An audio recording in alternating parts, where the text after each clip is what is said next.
Bismillahirrahmanirrahim. Alhamdulillah hamdan katsiran thayyiban mubarakan fihi kama yuhibbu rabbuna wa yarda. Asyhadu an la ilaha illallah wahdahu la syarika lah wa asyhadu anna Muhammadan 'abduhu wa rasuluhu. Amma ba'd. Fa inna asdaqal hadithi kitabullah wa khairal hadi hadi Muhammadin sallallahu alaihi wa alihi wasallam wa syarrul umuri muhdatsatuha fa inna kulla muhdatsatin bid'ah wa kulla bid'atin dhalalah wa kulla dhalalatin fin-nar. Amma ba'd. Ikhwani fid din, ma'asyiral muslimin, jamaah salatul maghrib rahimakumullah. Alhamdulillah, dengan izin Allah Subhanahu wa taala kita kembali melanjutkan majelis kita dari kitab Atharul Ibadat fi Hayatil Muslim. Pengaruh ibadah di dalam kehidupan setiap muslim. Kita sampai kepada ucapan Imam Malik bin Anas rahimahullahu taala. Beliau berkata, "La yasluha akhiru hadhihi al-umma illa bima saluha bihi awwaluha." Wa qala rahimahullahu taala, "Man ibtada'a fil Islam bid'atan yaraha hasanah faqad za'ama anna Muhammadan khana ar-risalah." لأن الله يقول اليوم أكملت لكم دينكم فما لم يكن يومئذ دينا فلا يكون اليوم دينا.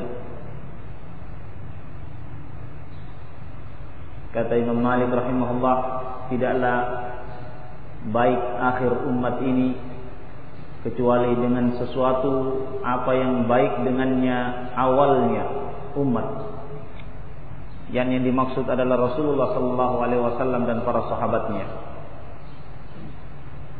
Maka apa-apa yang memperbaiki Rasulullah dan para sahabatnya di masanya, itulah juga yang akan memperbaiki akhir daripada umat ini. Kemudian rahimahullahu taala berkata, "Man ibtada'a fil Islam", barang siapa yang berbuat bid'ah di dalam Islam yang dia melihatnya sebagai bid'ah hasanah, maka sungguh dia telah menuduh Rasulullah sebagai khianat, yang berkhianat di dalam risalah, dalam kerasulannya. Karena Allah Subhanahu wa taala telah berfirman, "Al-yauma akmaltu lakum dinakum", dan seterusnya ayat dalam Al-Maidah. Nah, karena Allah Subhanahu wa taala berfirman, "Pada hari ini aku sempurnakan pada kalian agama kalian sempurna." Maka tidak butuh penambahan yang disebut dengan bid'ah, yang dianggap oleh orang sebagian dari mereka sebagai bid'ah hasanah.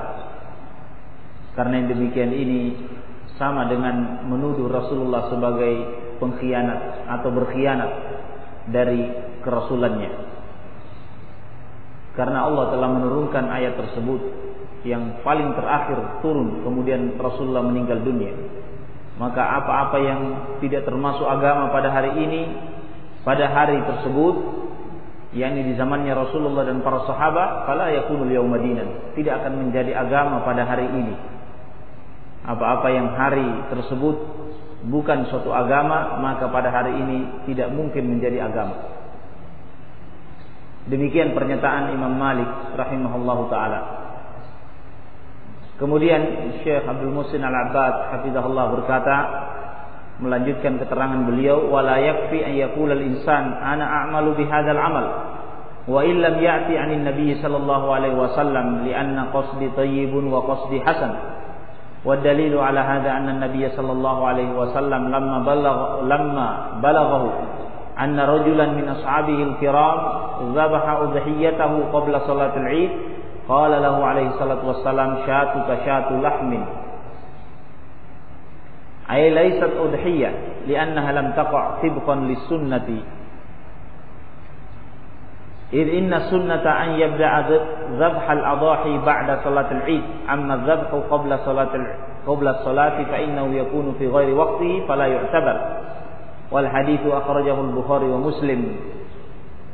Wa qala al-Hafidz fi syarhihi fil Fath, qala asy-Syaikh Abu Muhammad bin Abi Jamrah wa fihi anna al-amala wa in wafaqa niyatan hasanatan lam yasihu illa idza waqa'a ala wifqi syara'. Kata Syekh hafizahullah, tidaklah cukup seseorang untuk berkata aku beramal dengan satu amalan sementara tidak ada contoh dari Nabi sallallahu alaihi wasallam, lalu dia menyatakan yang penting maksudku baik, yang penting niatku baik, tujuannya baik. Tidaklah cukup seseorang untuk berkata demikian. Buktinya, dalilnya adalah ketika hadis di dalam riwayat Bukhari dan Muslim, ketika seseorang sahabat Rasulullah yang mulia menyembelih sesembelihan di hewan kurbannya di yaumul Idul Adha, tetapi dia menyembelihnya sebelum salat Id, sebelum salat Idul Adha, dia menyembelih terlebih dahulu kurbannya. Sah atau tidak? Jawabannya tidak sah. Tidak diterima oleh Allah Subhanahu wa taala sebagai hewan kurban. Karena syarat menyembelih hewan kurban dilakukan ba'da salatul Id, setelah menegakkan salat Id. Adapun sebelumnya tidak sah. Ini dalil yang sangat jelas bahwa tidak cukup seseorang berniat ikhlas tetapi dia tidak mengikuti sunnah Rasulullah sallallahu alaihi wasallam. Nah, maka sesembelihan itu tidak dianggap sebagai sesembelihan hewan kurban karena tidak mencocoki waktunya, tidak sesuai dengan tuntunan Rasulullah sallallahu alaihi wasallam.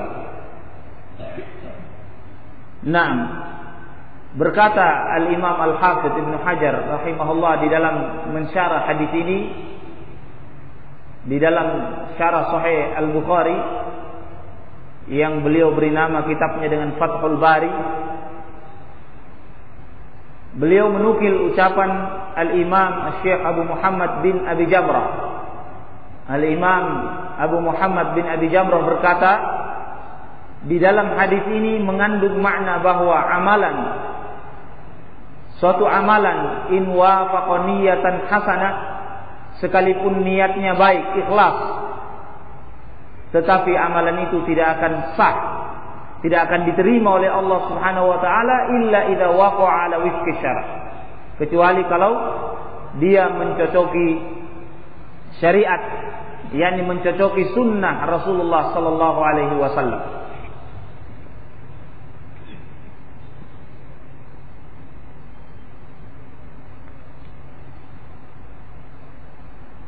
Nah, demikian perkataan Imam Abu Muhammad bin Abi Jamrah rahimahullah. Wa mimma yuwaddihu dzalika aidan. Kemudian kata Syekh Abbad hafizahullah, di antara hal yang lebih memperjelas lagi bahwa tidak cukup amalan itu semata-mata ikhlas tanpa dibarengi dengan syarat kedua, yaitu mengikuti tuntunan Rasulullah sallallahu alaihi wasallam dan para sahabatnya. Yaitu riwayat dari sahabat Abdullah bin Mas'ud radhiyallahu taala anhu, jaa ila unasin wa qad tahallaqu fil masjid, yaitu suatu hari beliau datang kepada manusia yang membentuk halaqah-halaqah di masjid. Di satu masjid mereka membentuk halaqah zikir. Wa fihim rajulun yaqulu sabbihu mi'ah. Pada mereka ada seseorang yang berkata bertasbihlah 100 kali. Yang lainnya lagi mengatakan halilu mi'atan, bertahlillah 100 kali. Subhanallah, la ilaha illallah wahdahu la syarikalah, 100 kali. Wa kabbiru mi'ah. Yang lain bertakbirlah 100 kali. Allahu akbar, Allahu akbar. Dan seterusnya. Bersamaan dengan itu mereka ya'udduna bil hasa, mereka menghitung tasbihnya, zikirnya dengan biji-bijian. Dengan bijian. Kalau dulu dengan kerikil, ya, biji batu yang kecil seperti biji kacang. Mereka pakai batu-batuan, biji-bijian tersebut untuk menghitung zikir-zikirnya. Subhanallah 100 kali, Alhamdulillah 100 kali, Allahu Akbar, La ilaha illallah, wahdahu la syarikalah, dan seterusnya. Hatta ya'tu bihadza dzikr ya'udunahu bidzalikal hasa fawaqafa ala ru'usihim Abdullah bin Mas'ud radhiyallahu anhu faqala, maka datanglah sahabat Ibnu Mas'ud bersama dengan sahabat yang lain yang melapor pada waktu itu, yaitu sahabat Hudzaifah atau Abu Musa radhiyallahu taala anhuma, melapor kepada Abdullah bin Mas'ud bahwa dia melihat sekumpulan manusia di masjid membentuk halaqah-halaqah zikir demikian dan demikian, digambarkan. Maka datanglah Abdullah bin Mas'ud bersama dengan sahabat tersebut masuk di dalam masjid. Kemudian mulailah Abdullah bin Mas'ud menyatakan, ma alladzi arakum tasna'un, apa yang kalian sedang lakukan wahai kaum muslimin? Qalu ya Abu Abdurrahman, mereka berkata wahai Abu Abdurrahman, kunya daripada sahabat Ibnu Mas'ud. Hasa na'uddu bihi takbir wa tahlil wa tasbih, ini adalah biji-bijian yang kami menghitung dengannya takbir, tahlil dan tasbih. Qala, maka beliau berkata rahimahullah radhiyallahu anhu, fa'uddu sayyi'atikum fa'ana dhaminun alla yadhi'a min hasanatikum syai'. Hendaklah kalian menghitung kejelekan-kejelekan kalian, maka saya akan menjadi jaminan di mana kebaikan-kebaikan kalian sedikit pun tidak akan terlalaikan. Yakni maksud daripada ucapan Imam Ibnu Mas'ud radhiyallahu taala anhu,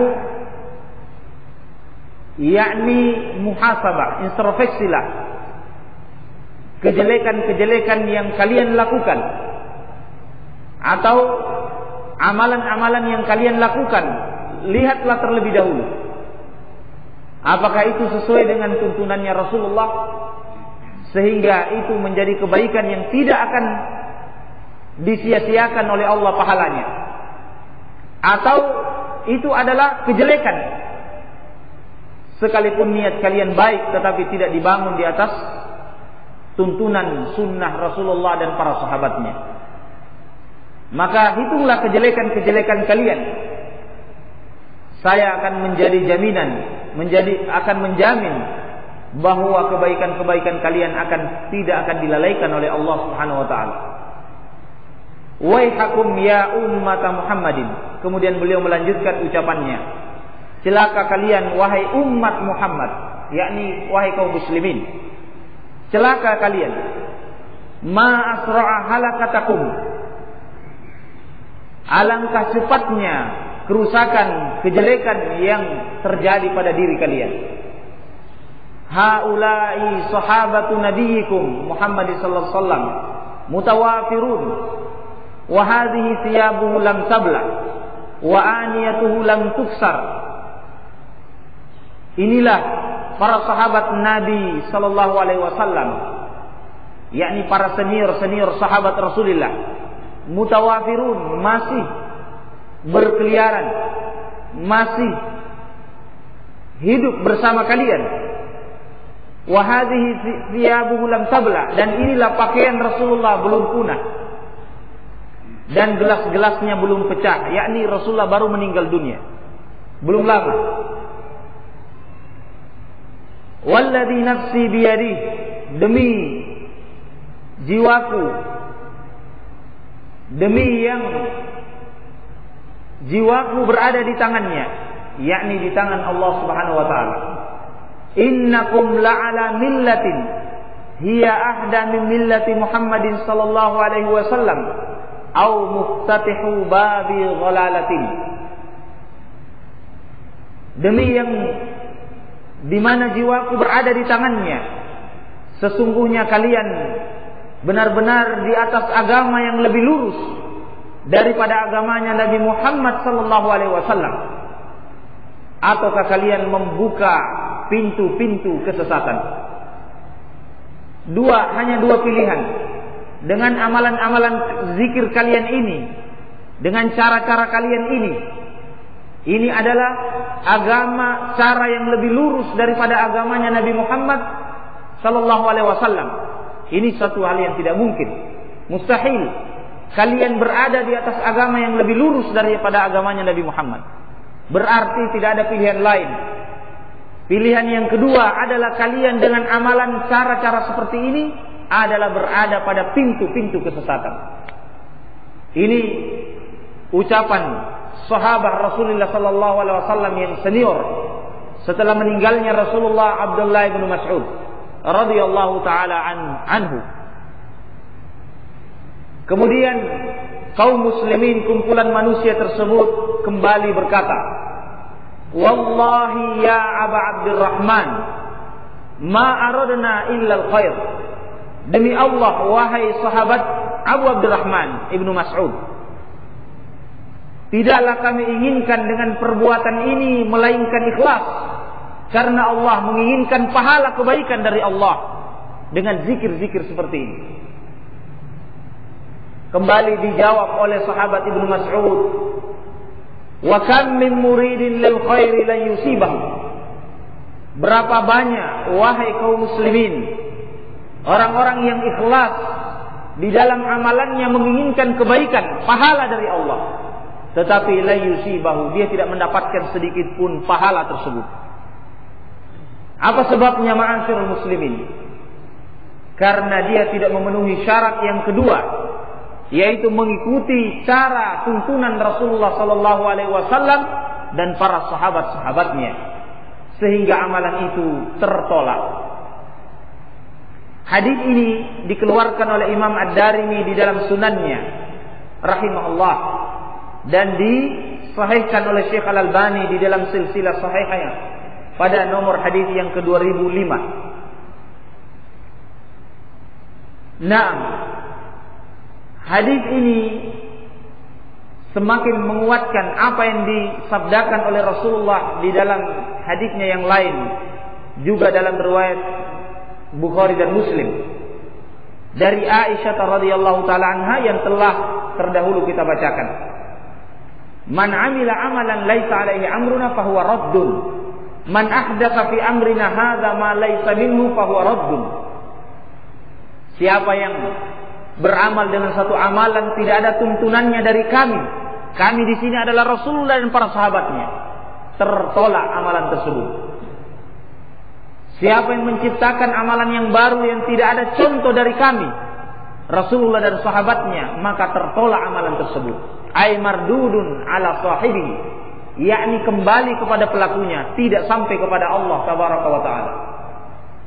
Nah, semua hadis-hadis Rasulullah alaihi salatu wassalam saling menguatkan satu dengan yang lainnya, sehingga kesimpulannya bahwa syarat diterimanya amalan ibadah kita kepada Allah harus memenuhi dua syarat mutlak yang tidak boleh tawar-menawar di dalamnya, yaitu dua syarat yang terkandung di dalam kalimat thayyibah, kalimatani thayyibatan, yaitu syahadatan an la ilaha illallah wa anna muhammadar rasulullah.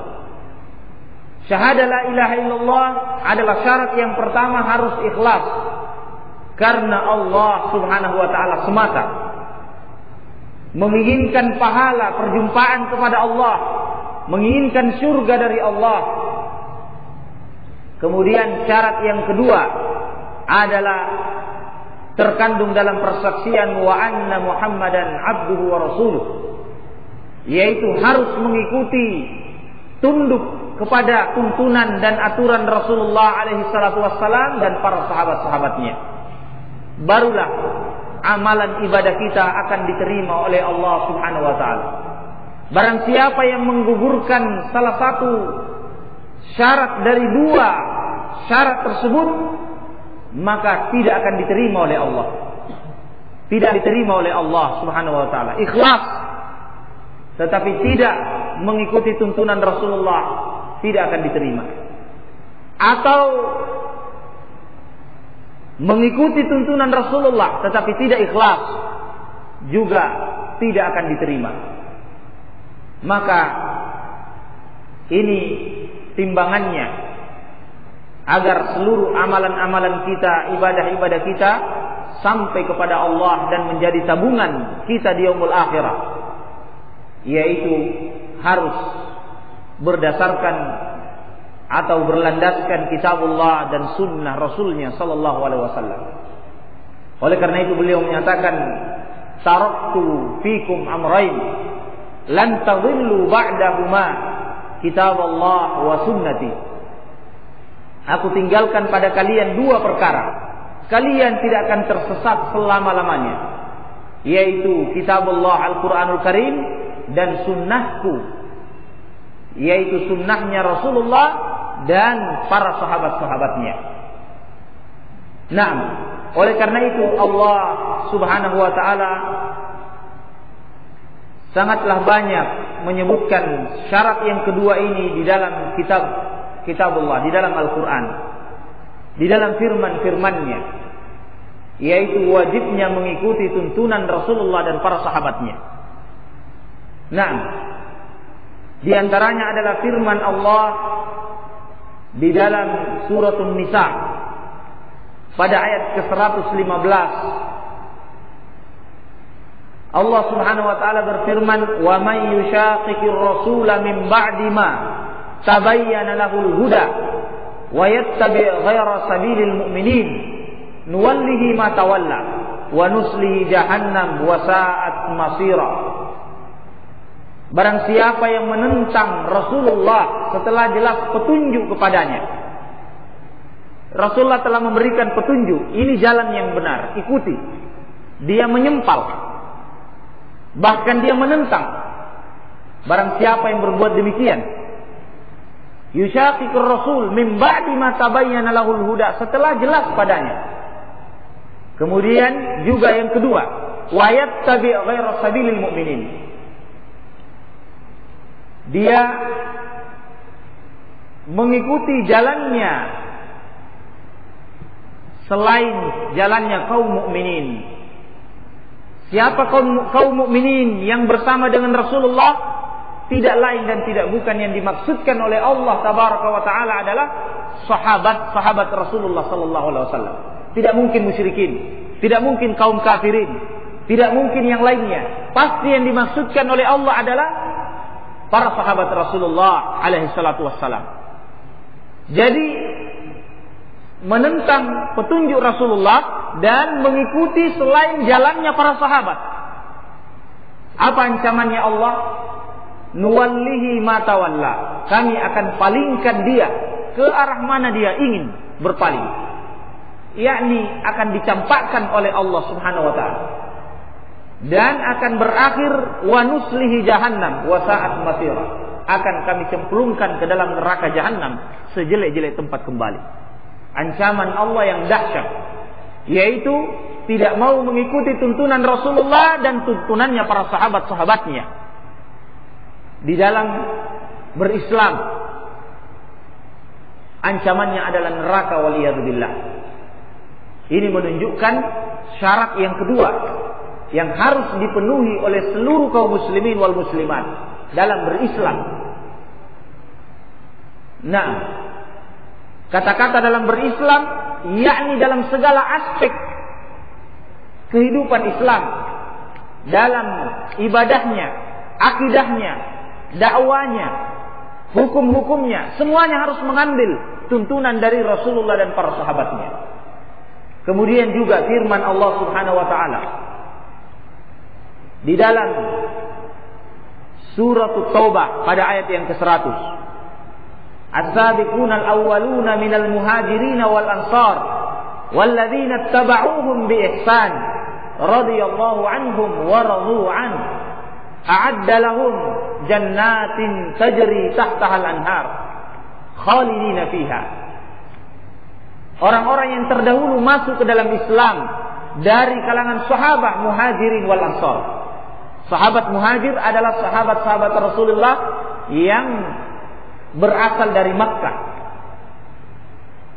Dan sahabat-sahabat Ansar adalah sahabat Rasulullah yang berasal dari Madinah. Dipuji oleh Allah Subhanahu wa taala, mereka ini yang terdahulu masuk ke dalam Islam dan orang-orang yang berupaya mengikuti mereka. Kita perhatikan firman Allah Subhanahu wa taala, orang-orang yang berupaya mengikuti mereka setelahnya, yakni mengikuti para sahabat. Berarti di sini pujian Allah terhadap orang-orang yang berupaya mengikuti para sahabat. Apa janji Allah? Radhiyallahu anhum wa radu an. Allah ridho, mereka ridho kepada Allah, Allah ridho kepada mereka, dan mereka ridho kepada Allah. Saling meridhoi. Allah janjikan kepada mereka surga-surga yang mengalir di bawahnya sungai-sungai dan mereka kekal di dalamnya. Itulah kemenangan dari Allah Tabaraka wa Ta'ala. Nah, adakah yang lebih jelas dari ayat ini? Wajibnya mengikuti para sahabat Rasulullah Sallallahu Alaihi Wasallam. Demikian pula firman Allah Subhanahu wa taala di dalam suratul Baqarah. Allah Subhanahu wa taala menyatakan, "Fa in amanu bimithli ma amantum bihi faqad ihtadaw wa in tawallaw fa innahum fi shiqaq fasayakfikahumullah wa huwas samiul basir." Samiul alim. Wa huwas samiul alim. Allah Subhanahu wa taala menyatakan, "Fa in amanu bimithli ma amantum bihi." Kalau mereka mau beriman seperti imannya kalian. Kalian yakni yang dimaksud oleh Allah adalah Rasulullah dan para sahabatnya. Maka niscaya mereka akan mendapat hidayah, petunjuk dari Allah Subhanahu wa taala. Tetapi sebaliknya, kalau mereka enggan untuk mengikuti petunjuk kalian, yakni Rasulullah dan para sahabatnya, fa innahum fi shiqaq, maka niscaya mereka di dalam perceraian, di dalam perselisihan, di dalam perpecahan. Ini ancaman dari Allah Subhanahu wa taala. Kalau kalian mau mengikuti petunjuknya Rasulullah dan para sahabatnya, kalian pasti di atas hidayah. Tapi kalau kalian tidak enggan atau berpaling, kalian pasti dalam perselisihan, perpecahan, perceraian. Ini ancaman Allah Subhanahu wa taala. Dan di yaumul akhir fasayakfikahumullah wa huwas samiul alim. Allah pasti akan memberikan balasan pada kalian. Nah, dan Allah Maha mendengar dan Maha mengetahui. Baik. Semua ayat-ayat ini sangat jelas dan menjelaskan, menerangkan tentang syarat yang kedua, yang kebanyakan kaum muslimin melalaikannya. Kebanyakan kaum muslimin meninggalkannya, yang hanya berlandaskan yang penting ikhlas, sekalipun tidak mengikuti tuntunan Rasulullah, tuntunan sahabat, yang penting ikhlas. Sekali lagi, dalil-dalil di dalam Al-Quran menolak akan hal tersebut. Nah, ditambah dengan dalil-dalil di dalam hadis-hadis Rasulullah alaihi salatu wassalam yang telah banyak kita sebutkan, dan ditambah dengan hadis-hadis yang lain seperti hadis iftiraqul ummah, yang Rasulullah sallallahu alaihi wasallam dengan jelas menyatakan yang dimaksud golongan yang selamat yang masuk ke dalam surga adalah ma'ana alaihi wa ashabi. Siapa yang berupaya istiqomah di atas petunjukku dan petunjuk para sahabatku. Nah, di atas petunjukku dan petunjuk para sahabat. Sangat jelas sabda Rasulullah sallallahu alaihi wasallam. Demikian pula dalam hadis yang telah kita sebutkan Hudzaifah bin al-Yaman, yang meminta kepada Rasulullah wasiat di tengah-tengah kerusakan yang terjadi, di tengah-tengah umat Islam munculnya para dai-dai yang berdakwah di jalan agama Islam ini, tetapi hakikatnya menyeru kepada pintu-pintu neraka. Nah, Rasulullah memberikan wasiat kepada sahabat Hudzaifah ibn al-Yaman radhiyallahu taala anhuma agar berpegang teguh dengan sunnahku dan sunnahnya para sahabat-sahabatku. Gigit kuat-kuat, sekalipun engkau harus menggigit pada akar pohon hingga kematian menjemputmu. Tinggalkan semua firqah-firqah, tinggalkan semua kelompok-kelompok. Berpeganglah dengan satu golongan yang selamat, yaitu yang komitmen dengan sunnahnya Rasulullah dan para sahabatnya. Ini wasiat Rasulullah SAW. Nah, itu wasiat di mana kerusakan telah terjadi. Nah, bagaimana seandainya Rasulullah menyaksikan kerusakan di zaman sekarang ini? Nah, yang kita tidak bisa menghitung jumlah firqah-firqah, golongan-golongan di dalam Islam. Yang menjadi korban adalah kaum awam, yaitu kaum muslimin yang tidak ada upaya untuk mempelajari Al-Quran dan Sunnah dengan bimbingan para ulama salaf. Nah, ini korban pertama. Korban kedua adalah orang-orang yang juga belajar Islam, tetapi tidak mengembalikan kepada referensi dan tokoh ulama yang rabbaniyun, yang terdidik di atas sunnahnya Rasulullah dan para sahabat, tetapi merujuk kepada ulama-ulama su, ulama-ulama jelek, ulama-ulama pengekor hawa nafsu yang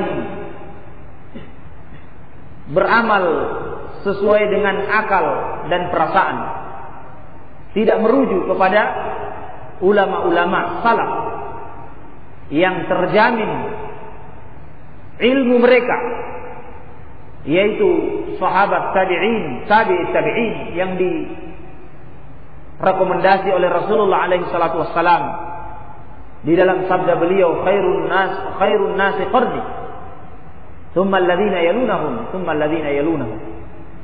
Sebaik-baik manusia zaman emas adalah di zamanku bersama dengan sahabatku. Kemudian di zamannya tabi'in, kemudian di zamannya tabi'in. Kemudian ulama-ulama berikutnya yang mewarisi dari generasi yang baik tersebut, seperti Imam Malik, Imam Syafi'i, Imam Ahmad, Imam Bukhari, Muslim, Tirmidzi, dan seterusnya dari para ulama-ulama salaf. Inilah yang ditinggalkan oleh banyak dari para dai-dai yang mempelajari Islam ini, tetapi korban karena melenceng dari rujukan yang benar, dari referensi yang benar, dari tokoh-tokoh yang hak, tokoh-tokoh Islam kubala. Nah, sehingga semuanya menjadi korban. Nas'alullah as-salama wal afiyah. Semoga Allah Subhanahu wa taala menyelamatkan kita dan menjaga kita untuk senantiasa merujuk kepada ulama salaf, kepada kitab-kitab para salaf, kitab-kitab warisan yang diwarisi oleh para ulama kita, mulai dari anbiya war rusul, para sahabat-sahabat, tabi'in, tabi'in, dan seterusnya sampai hari ini dan sampai hari kiamat. Dan mereka punya ciri-ciri, mereka punya tanda-tanda yang harus diketahui oleh kaum muslimin, sehingga mereka tidak melenceng kepada tokoh-tokoh yang lainnya. Tanda-tanda mereka disebutkan oleh Rasulullah sallallahu alaihi wasallam.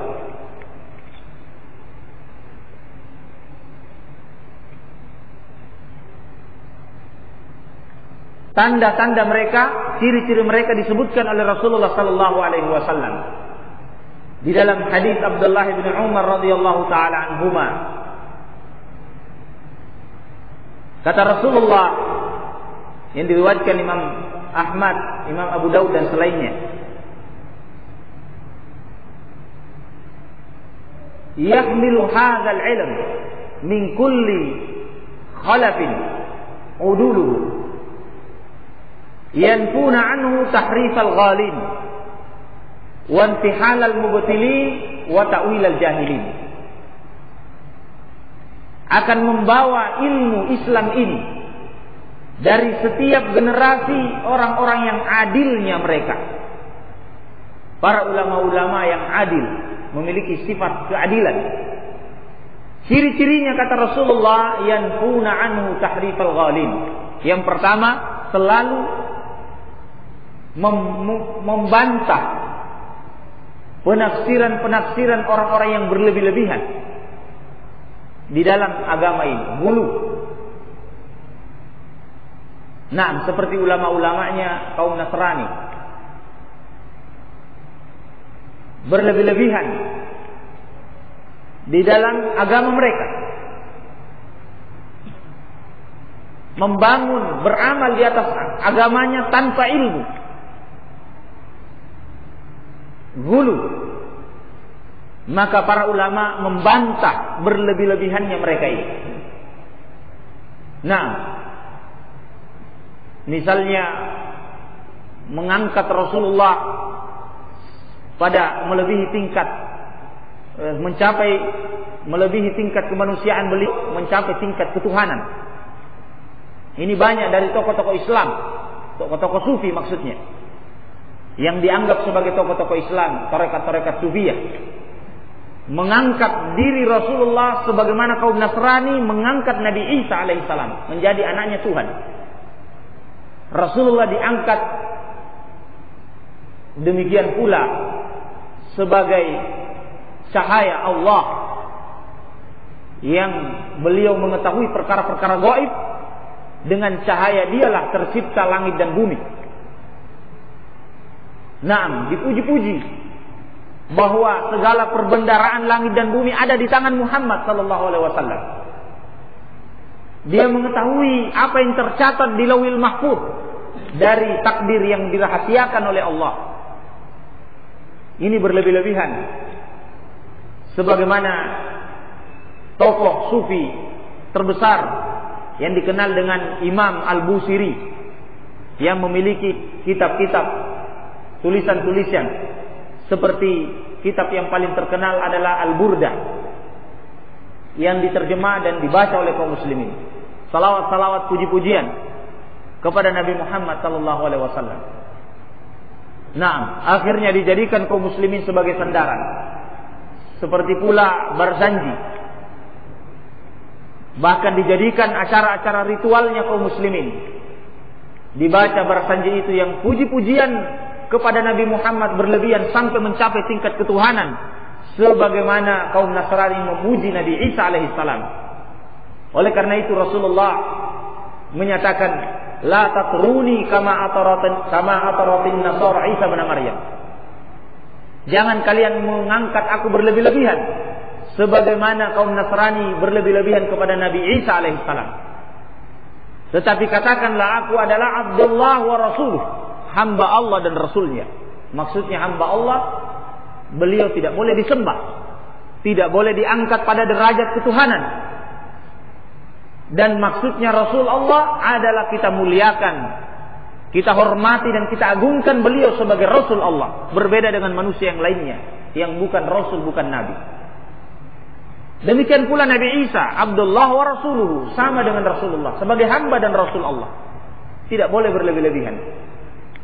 Maka ciri ulama yang wajib diikuti, yang menjadi referensi yang hak, adalah yang pertama kata Rasulullah, yanfuna anhu tahrifal ghalin, orang-orang yang selalu membantah, menjelaskan berlebih-lebihannya orang yang berlebih-lebihan di dalam Islam. Dan yang kedua, wantihalal mubtilin, selalu membantah penafsiran perkataan orang-orang yang membuat kebatilan di dalam Islam, yakni orang-orang yang pintar di dalam Islam, yang pandai membuat syubhat, pengkaburan-pengkaburan di dalam Islam, yang pandai beranalogika, yang pandai berdebat, dibantah oleh para ulama tersebut. Logika-logika mereka dibantah dengan Al-Quran dan Sunnah Rasulnya Sallallahu Alaihi Wasallam dan ucapan-ucapan para ulama salaf. Dibantah dengan bantahan yang menjadikan mereka tidak berkutik, kecuali mereka hanya mampu menggunakan akalnya, yang pada dasarnya akalnya ini telah diombang-ambingkan oleh syaitan. Seperti di zaman sekarang ada yang disebut dengan JIL, jaringan Islam liberal. Orang-orang yang memiliki kecerdasan tetapi tidak diberkahi oleh Allah, tidak diberi hidayah oleh Allah, hanya pandai berdebat dengan akalnya, dengan logika-logikanya, tetapi tidak memahami dalil, tidak mendudukkan Al-Quran dan Sunnah pada tempatnya sebagaimana Rasulullah dan para sahabatnya, sehingga mereka membuat hal-hal yang baru, membuat sensasi di dalam Islam yang tidak pernah ada di zaman Rasulullah, para sahabatnya, tabi'in, tabi'in. Tidak pernah dikenal oleh mereka. Tetapi mereka munculkan di zaman sekarang ini karena akal mempertuhankan akal. Nah, golongan ini dikenal dengan golongan Mu'tazilah. Golongan Mu'tazilah ini muncul di zamannya tabi'in, Imam Hasan al-Basri rahimahullah. Nah, yang menyempal dari majelisnya Imam Hasan al-Basri, seorang tabi'in, muridnya sahabat Rasulullah sallallahu alaihi wasallam,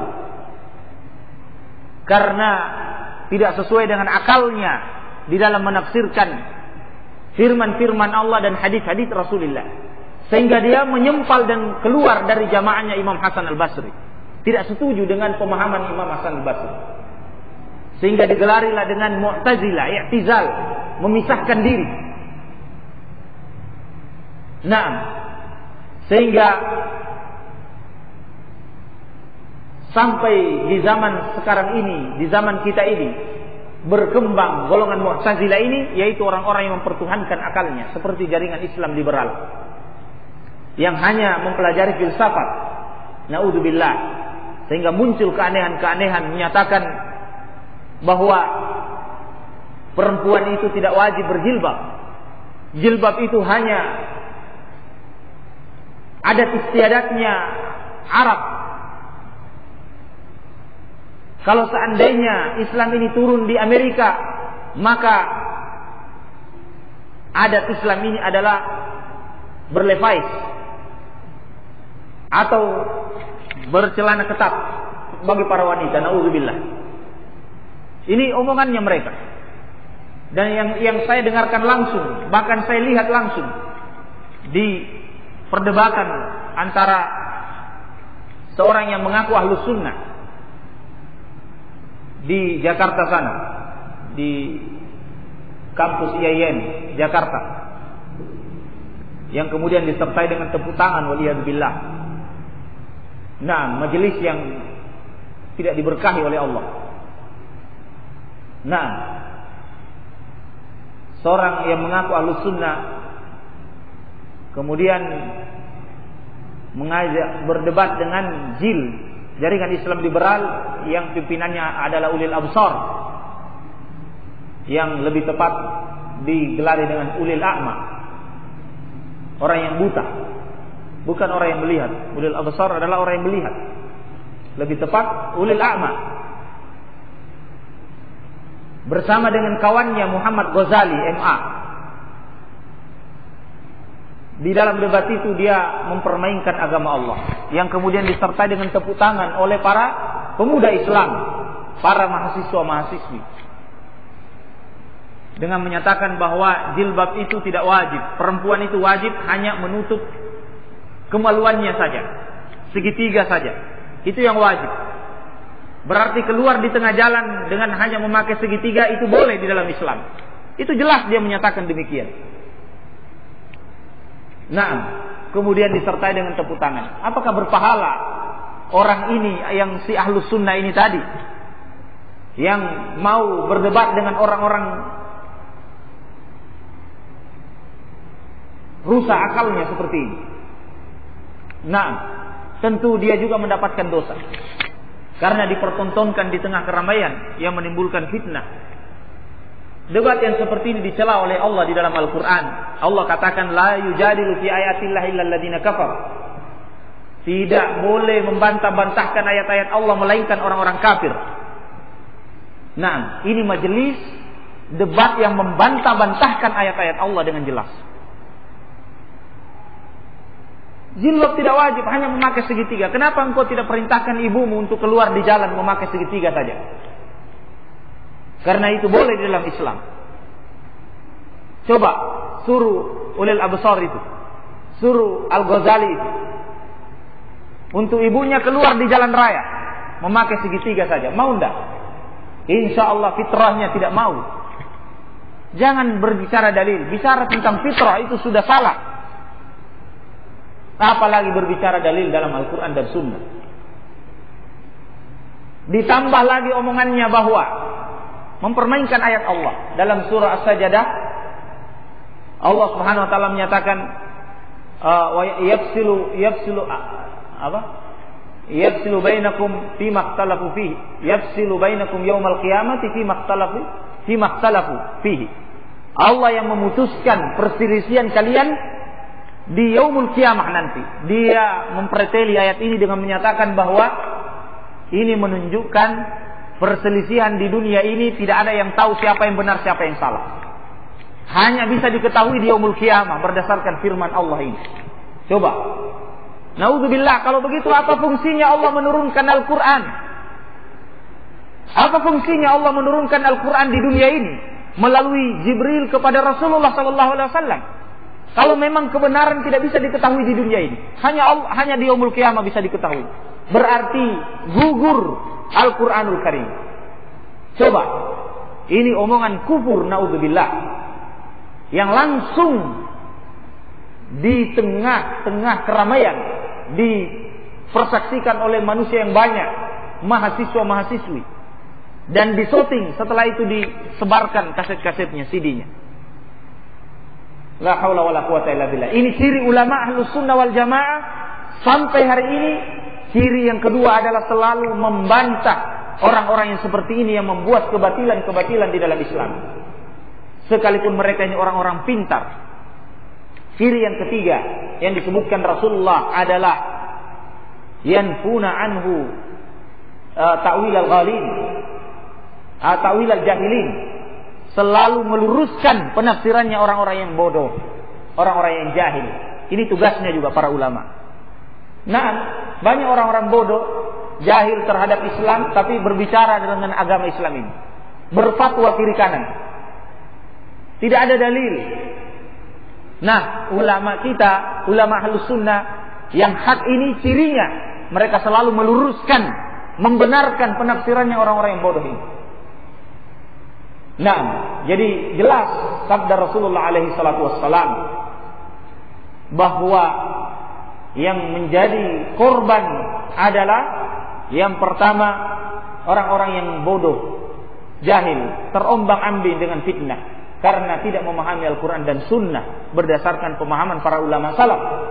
Yang kedua adalah orang-orang yang pintar tetapi mengambil referensi yang menyimpang, yang keliru, mengambil tokoh-tokoh yang tidak benar dari ulama-ulama ulama-ulama jelek, bukan ulama-ulama Rabbani yang disebutkan oleh Allah di dalam Al-Quranul Karim.